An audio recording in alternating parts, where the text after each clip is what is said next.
Bharatiya Janata party के राष्ट्रीय अधिवेशन में कल एक राजनीतिक प्रस्ताव विकसित भारत मोदी की गारंटी पारित किया गया। प्रस्ताव पारित होने के दौरान पार्टी के कई नेताओं ने दक्षिण भारत, किसानों और सिखों के लिए सरकार के विकास कार्यों, सांस्कृतिक राष्ट्रवाद से संबंधित कदमों और विभिन्न पहलों का जिक्र किया। इस दौरान किसानों का भी जिक्र आया।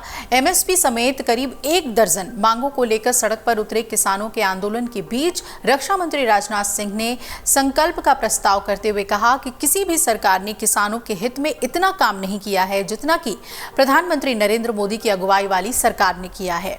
उन्होंने कहा कि प्रधानमंत्री के लिए किसान अपने परिवार से कम नहीं है। बीजेपी के इस राजनीतिक प्रस्ताव में विपक्षी दलों के इंडिया गठबंधन पर जाति आधारित विभाजनकारी राजनीति में शामिल होने का भी आरोप लगाया गया और इसमें यह दावा किया गया कि इसके विपरीत पीएम मोदी के लिए देश में सिर्फ 4 जातियां हैं: गरीब, किसान, महिलाएं और युवा, और वो उनके उत्थान के लिए ही समर्पित है।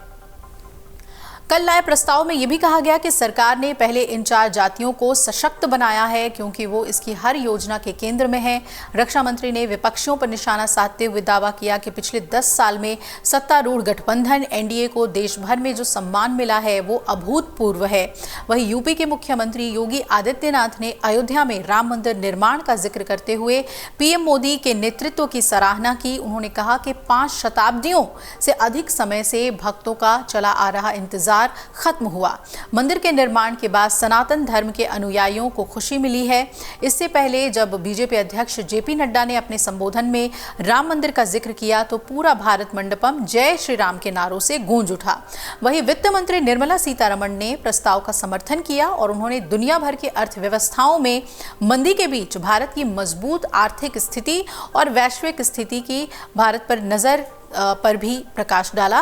अधिवेशन के पहले दिन केंद्रीय मंत्री राजनाथ सिंह ने किसानों के बारे में बातचीत की और एनडीए सरकार ने किसानों और कृषि क्षेत्र के लिए क्या कुछ किया है उसके बारे में जानकारी दी और पिछली सरकारों से भी तुलना की।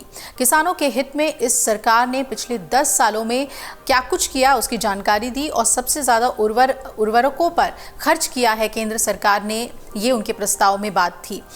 उन्होंने कहा कि आज दुनिया भर में यूरिया की एक बोरी की कीमत 3000 रुपये है, लेकिन हमारे देश में ये 300 रुपये प्रति बैग के भाव पर उपलब्ध है। 2014 से पहले कृषि क्षेत्र के लिए बजटीय आवंटन 25,000 करोड़ रुपए हुआ करता था।